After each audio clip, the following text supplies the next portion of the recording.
Sir, if all financial powers are distributed to the states and all sources of taxation are divided between the states, then how is this to be done? Therefore, even though the government of India collects several taxes, it is not as if they are all used for central government purposes. They are transferred to the states and not transferred in any way.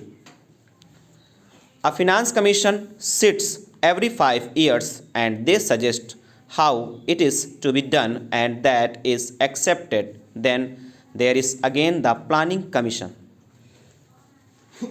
If the country is to develop as a whole, unless there is a central planning commission, the states will go on doing things differently for different areas, and there will be, I am afraid, not development but cancellation of each other's development. That can happen. We see that quarrels we have about the distribution of waters, about the question of the sales tax. There is a demand that the sales tax should be converted into an excise tax. We have said we should like to do it.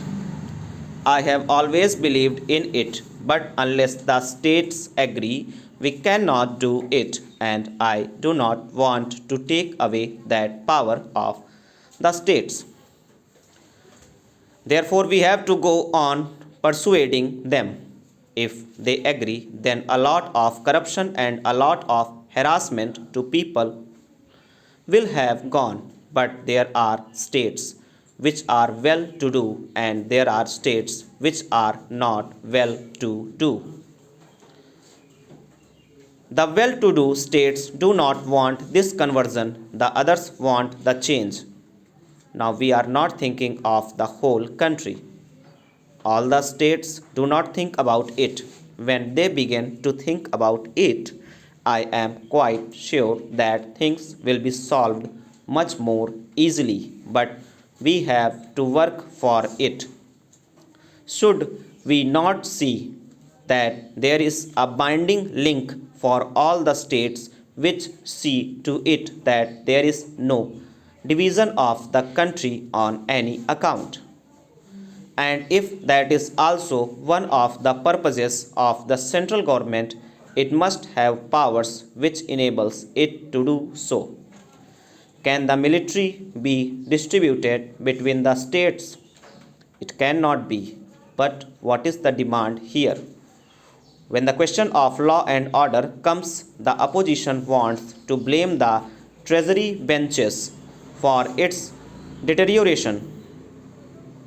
The position under the constitution is that the states are responsible for law and order, but the opposition insists that we must act.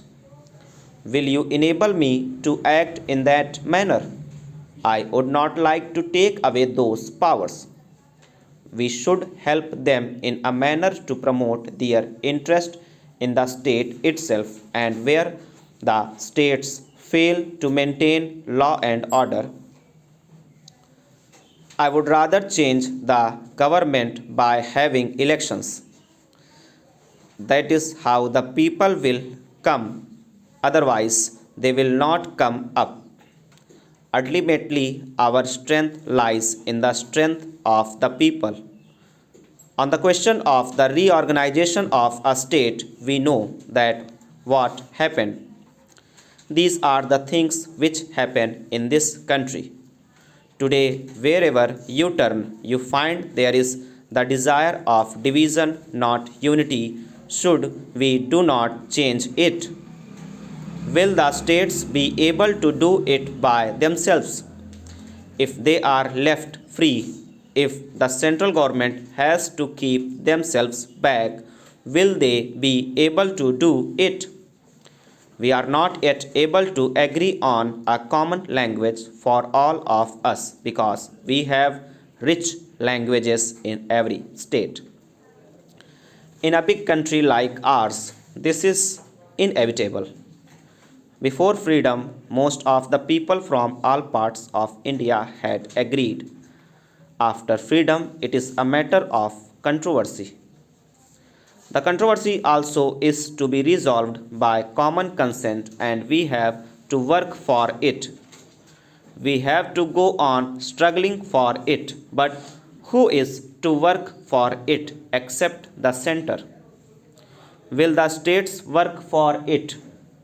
They cannot do it. The arrangement in the constitution is that it is like a necklace of pearls or diamonds. The string which goes through the necklace gives it strength and gives it beauty. If that string breaks, then all the pearls goes and they lose their value. That is what happens, and that is the function which the central government ought to perform. The function of the government of India cannot be to dwarf the states. It is to strengthen states, and it is in strong states and in strong center that the advantage of a country lies. The interest of a country can be preserved only when both are strong. This demand for removal of these powers or those powers is not intentionally made for any other purpose. I hope except to see that the states become stronger. I cannot understand that position, but it can be taken advantage of by some people to see that the country breaks. Then we shall not be able to do anything concrete here.